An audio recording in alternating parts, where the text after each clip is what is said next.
केजरीवाल, उनकी गिरफ्तारी, उसके पश्चात ईडी में उनकी कस्टडी 28 मार्च तक, इस पूरे विषय को लेकर अरविंद केजरीवाल ने दिल्ली हाईकोर्ट में अपील किया था।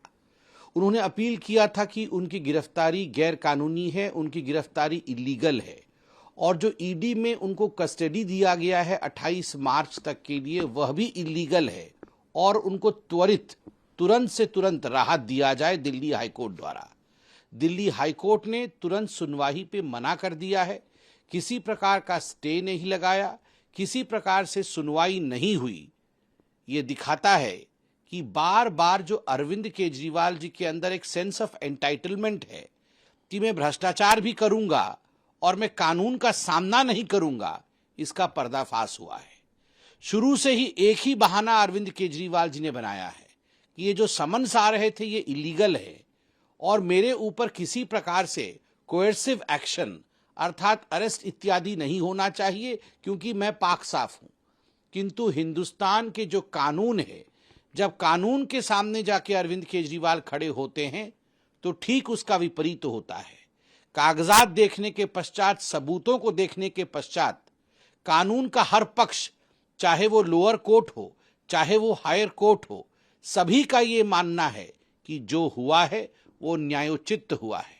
और आपने यह भी देखा है 2 दिन पहले इस पूरे विषय को लेकर आधी रात को सुप्रीम कोर्ट में जाने की कवायद भी हुई थी। सुप्रीम कोर्ट से भी अपने याचिका को वापस लेना पड़ा था अरविंद केजरीवाल को।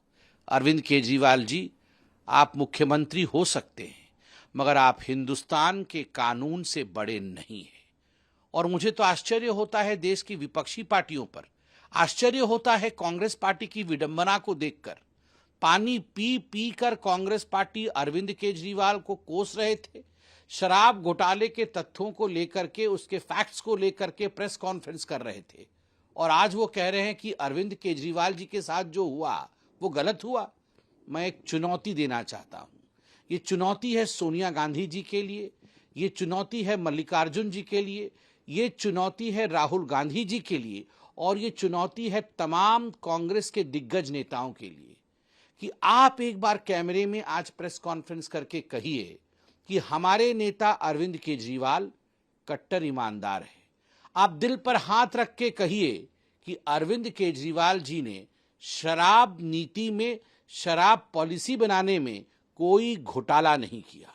यदि आप ये कह देंगे कि अरविंद केजरीवाल कट्टर ईमानदार है तो हमें लगेगा वास्तविक रूप से आप जो कह रहे हैं वो आपकी दिल की आवाज है। मगर संजय निरुपम ने भी कल ट्वीट किया है अपनी दिल की आवाज। आप लोगों के दिल में आवाज कुछ और है और सत्ता पाने की चाहत में जुबां पे आवाज कुछ और है। मैं आशा करता हूं कि जो इंडी घमंडिया अलायंस है कहीं न कहीं इस चुनौती को स्वीकार करेगी और इस पर आगे बढ़ेगी।